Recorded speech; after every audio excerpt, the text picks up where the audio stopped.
eguzkia lagun tarteka, baina bestelakoan trumoia eta haize zakarra albiste ditugu baita gaurkoan ere. Euskal Herria tropikala izango ote da hau, tira, gaurko egunak bestelakorik ere utzi digu, eta aurrerapen bat ere badugu izan ere, laster batean estrainatuko dugun atal berria dugu eskuartean, izena musika zuzenean.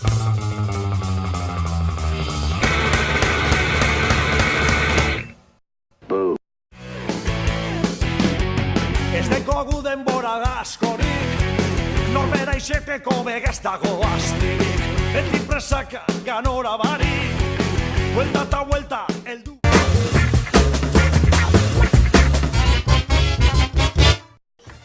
Gasteizko legebiltzarrera goaz hasteko eta behin izan ere gaixo dauden presoak aske uzteko eskariarekin bat egin dute talde edo ordezkari politiko guztiek Alderdi Popularrak. Izan ezik Eusko Alderdi Jeltzaleak, Euskal Herria Bilduk, Elkarrekin Podemosek eta PSek erdibideko zuzenketa adostu dute gaixotasun larriak eta senda ezinak dituzten presoen askatasuna eskatzeko. Bruselan bestalde, Altsasuko gazteen guraso eta abokatuak, Altsasuko auzia terrorismoa ez dela aldarrikatzeko joan dira bertara, eta euren seme alaben errugabetasuna aldarrikatu nahi izan duten. Bertako hainbat parlamentariren babesarekin egin dute agerraldia komunikabide europarren aurrean. Eta errenterian, etaren 3 biktimei omenaldia, Julen Mendoza alkatea buru, eta hildakoen senideak eta udalean ordezkaritza duten talde guztietako zinegotziak bertan zirela.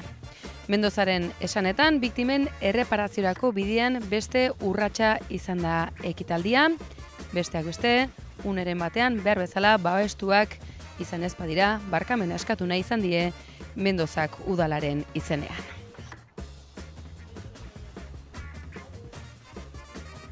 Abiadura handiko trenari dagokionean bestalde, azken egunotako zalapartei beste berri bat gehiago erantsi behar diegu.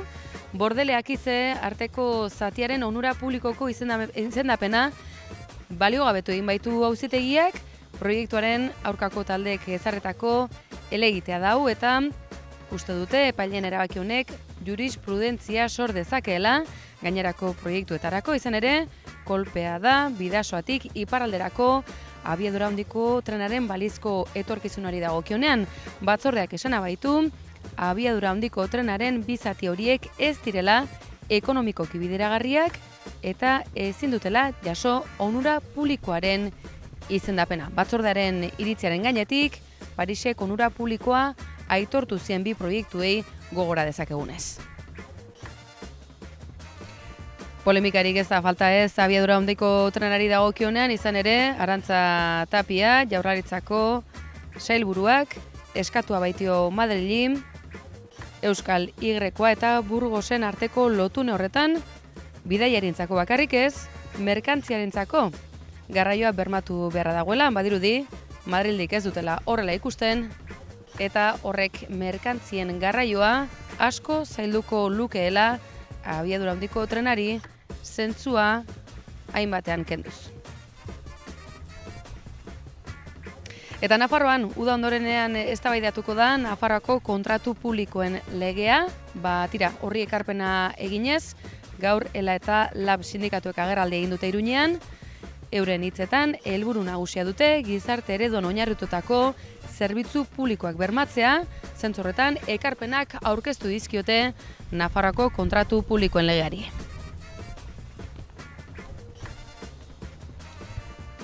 Nafarroan segituz, Rouko Barela atzo hoteletik atera ezin da, geratu zela, albiste ere izan dugu, izan ere, Eliza Katolikoak egindako immatrikulazioen ondorioz, haserre bizian elkartu ziren herritar asko eta asko, atzo Iruñean esan da bezala, Eliza Katolikoko buruzagiek jardunaldia baitzuten hain zuzen ere, Elizari dagozkion ondaren baitan.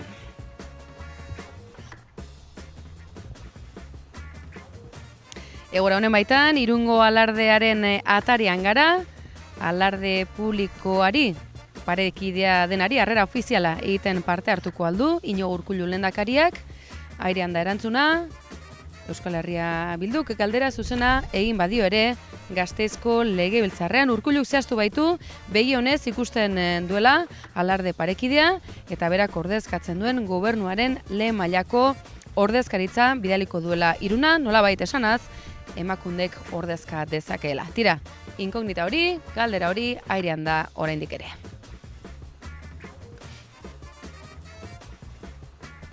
Bat estu inguru honetan, jaiak gozatzeko espazioa direla gogorarazi du Euskal Herriko Bilgune Feministak, ohartaraziz, funtsezko dela ikusezin eta naturalizatuta dauden jarrerei arreta jartzea eta denen parte hartzea bermatzea. Jaietaz gozatzeko ezinbestekoa da besteei gozatzeko aukera ematea eta jaiak nolabait birpentsatzea. Hori Bilgune Feministak aurkezutako kanpainaren helburu nagusia, San Ferminen atarian, berdintasunean eta parte hartzean oinarritutako jaien aldeko aldarria egin baitute.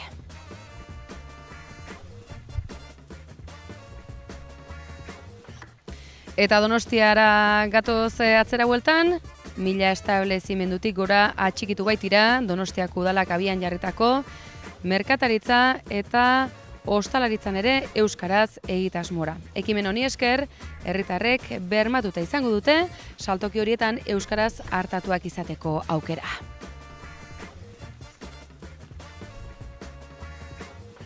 Gatozen kultur kontuetara, Bilbo izango baita Dan Brownen novela berriaren eszenatokia. Origen izena du eta Robert Landon protagonistak Guggenheim Museora joan barko du zientziaren inguruko misterio bat argitzera. Urriaren 5ean emango dute argitara liburua Mundu Zabalean.